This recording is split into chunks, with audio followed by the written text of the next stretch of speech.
네, 반갑습니다. 자, 이번 시간에는 저번 시간에 이어서 우리가 이 구축 아파트의 거실과 이 주방을 보도록 하겠습니다. 지금 거실과 주방이 합쳐진 형태가 많죠.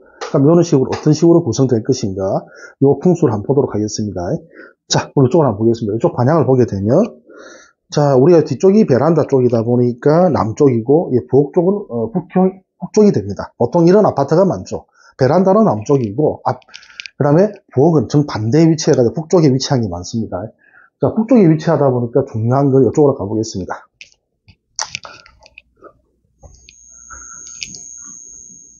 자, 부엌에서 제일 먼저 봐야 될 그 가스레인지, 우리 하덕, 조선시대로 치면 하덕이겠죠. 불이 어디 위치에 있는가 먼저 봐야 됩니다. 자, 여기 뭐가 있습니까? 여기에 하덕이 있습니다. 가스레인지가 있죠. 자, 가스레인지가 잘 배치되어 있습니다. 자, 그런데 저번 시간에도 한 비슷한 이야기를 한번 한 것 같아요. 기억나실 겁니다.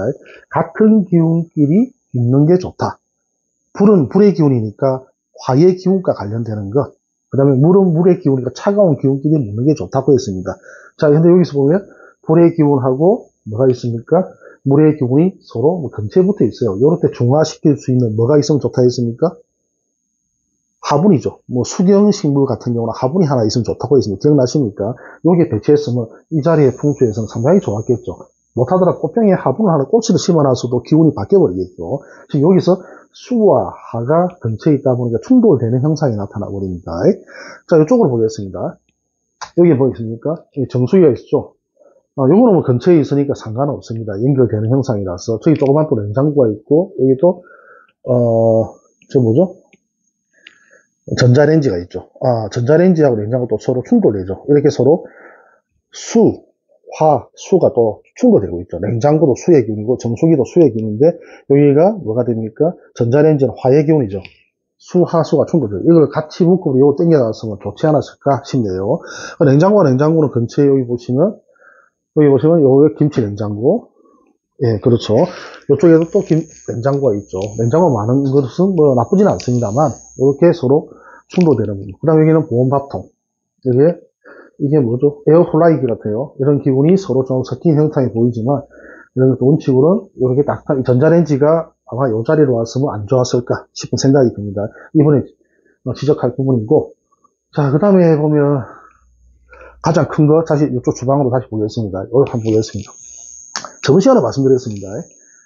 자, 가스레인지나 하덕, 옛날에 있으면 어떻게 되면, 요 바로 위에다가 보시면, 창문이 지금 보이죠? 제가 창문이 있으면 좋지 않다고 저번 시간에 한 것 같습니다. 기억나십니까? 예. 창문이 있게 되면, 창문의 기운 자체는 뭐가 됩니까? 하의 기운, 풍의 기운입니다. 풍은 차가운 기운입니다. 바람과 불은 서로 상극입니다. 그런데 여기에 뭐가 들어갑니까?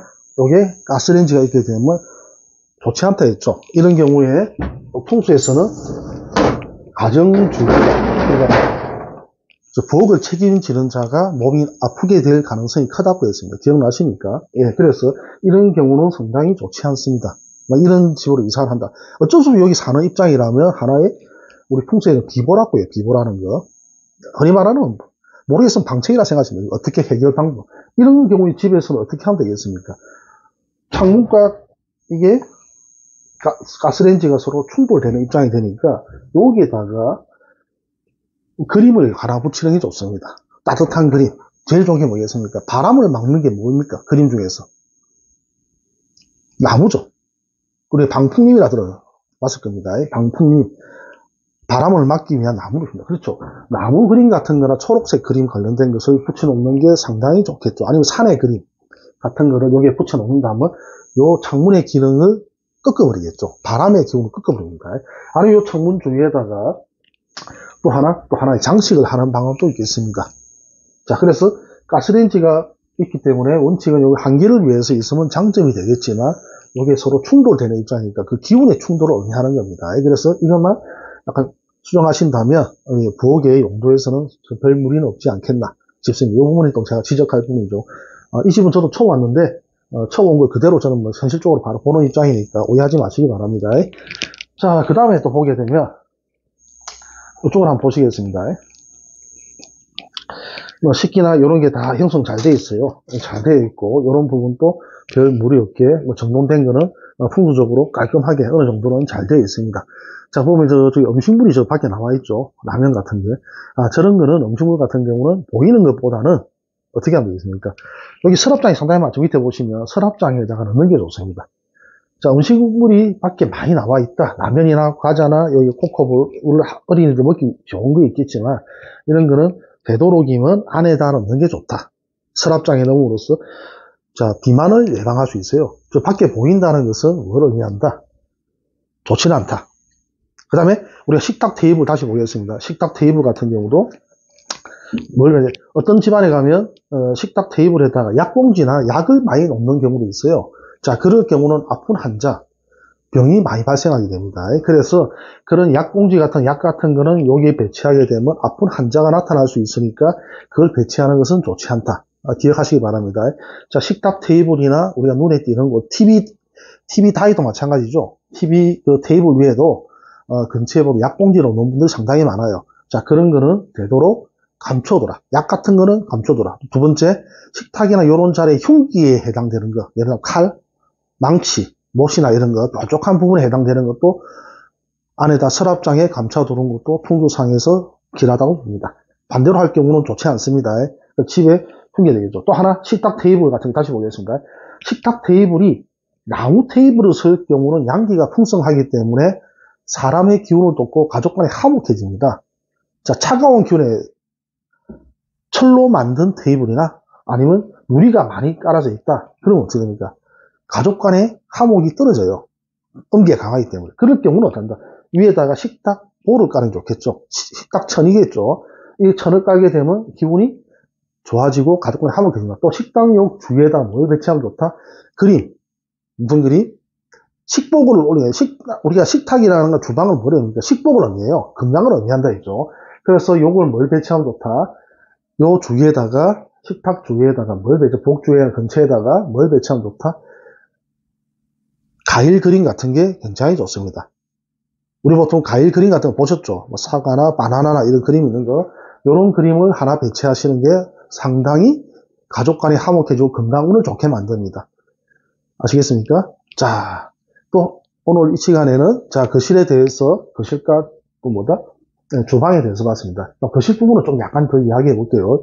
자, 이거 거실과 합쳐진 주택이 많죠. 그러다 보니까 이게 거실입니다. 자, 이 쓰레기통이 좀 배치되는데 요즘에 가정주택에서 뭐 쓰레기를 분리수거하다 보니 이렇게 하신 것 같은데 이거는 되도록 안 보이도록 하는 게 좋습니다. 쓰레기 같은 경우가 거실이나 이런 데 있는 것보다 베란다 쪽으로 배치해가지고 최대한 안 보이도록 배치하는 게 좋겠죠. 그리고 거실 같은 경우는 가족의 공동 중립지역입니다. 부모와 자식 또 손님을 맞이할 수 있는 장소가 되겠죠. 어떤 분은 거실이 사용을 안 하고 안방에 손님을 불러들이는 분도 계세요. 그러면 가족 간에 부부 간의 관계가 깨지는 현상이 되어버립니다. 침묵하는 경우가 되겠죠. 그런 경우보다는 거실에서 손님 맞이하는 게 길하다. 그 다음에 여기다 완전 배치한다면 어떤 그 사진 같은 거 아시고 가족 간의 사진, 가족 전체의 사진이나 친구 간에 찍은 사진 이런 거 아니면 무슨 뭡니까? 뭐 등산을 가거나 해외여행 가서 찍은 사진들 있죠? 가족 간에 찍은 사진들 거실에 배치하는 게 가족의 화목을 상징하는 기운이 되어버립니다. 자, 반면에 안방에는 뭘 배치하면 되겠습니까? 독사진이나 부부끼리 찍은 사진을 배치해야 됩니다. 그래 부부 사이가 화목해집니다. 자녀와 찍은 사진과 가족 간의 사진을 어떻게 한다? 안방에 가져갈 경우는 가족 문제가 결국은 안방까지 번져버리는 겁니다. 부부 사이에서는 뭐가 됩니까? 둘만의 문제만 존재해야 돼요. 그래서 가족 문제가 안방에 끌고 들어가는 일이 없더라고요. 가족 문제가 어디서 해결한다? 거실에서 중립지역에서 해결합니다. 또 중요한 거는 자녀를 뭐라 할 때도 마찬가지입니다. 훈계를 하거나 뭐라 할 일이 생겼다. 지적을 할 일이 생겼다. 그럼 어떤 식으로 해야 됩니까? 거실에서 지적을 하는 게 좋습니다. 애가 놀래서 짜증이 나서 자기 방으로 갔을 때 따라가서는 절대 안 됩니다. 따라갈 경우는 자녀 방이 자기가 유일한 안식처가 되는데 안식처가 깨져버립니다. 그럼 어디로 갈 것 같습니까? 집을 떠납니다. 가출하는 자녀의 특징들은 부모가 안방, 자기 자녀 방까지 따라가서 뭐 훈계하는 사람들이 있어요. 자기 방에 갔을 때 절대 뭐라 해서는 안 됩니다. 놔두세요.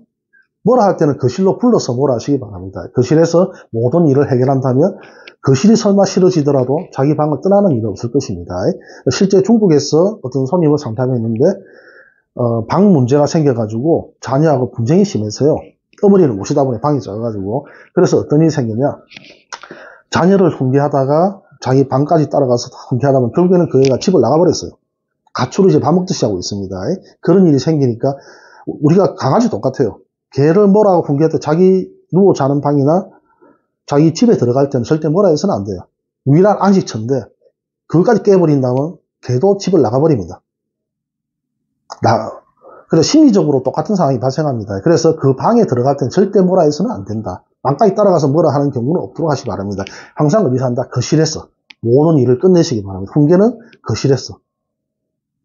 그럼 안방까지나 또 뭐다? 자녀 방까지 따라가는 일을 없도록 주의 부탁드리겠습니다. 자, 그 다음에 보면 그 안방에 무엇인데 안방과 거실과 그 다음에 문이 충돌되는 경우가 있어요. 우리 보면 현관문하고 뭐가 된다? 현관하고 안방문이 서로 충돌되는 경우가 생겨버립니다. 자, 그런 경우는 좋지 않아요. 그럴 때는 안방이나 중문이 설치된 경우는 괜찮습니다. 중문이 없는 경우 그때는 어쩐다? 그림이나 파티션, 또 화분은 좀 키높이 화분, 밑에 있는 화분을 중간에 설치하셔가지고 기운을 중화시켜주는 게 좋다. 문이 충돌되는 경우는 좋지 않아요. 서로 적대 관계가 되어버립니다. 중문이 있는 경우는 제외입니다. 중문이 없는 집안을 말하는 겁니다. 그러니까 문하고 현관문하고 화장실이 또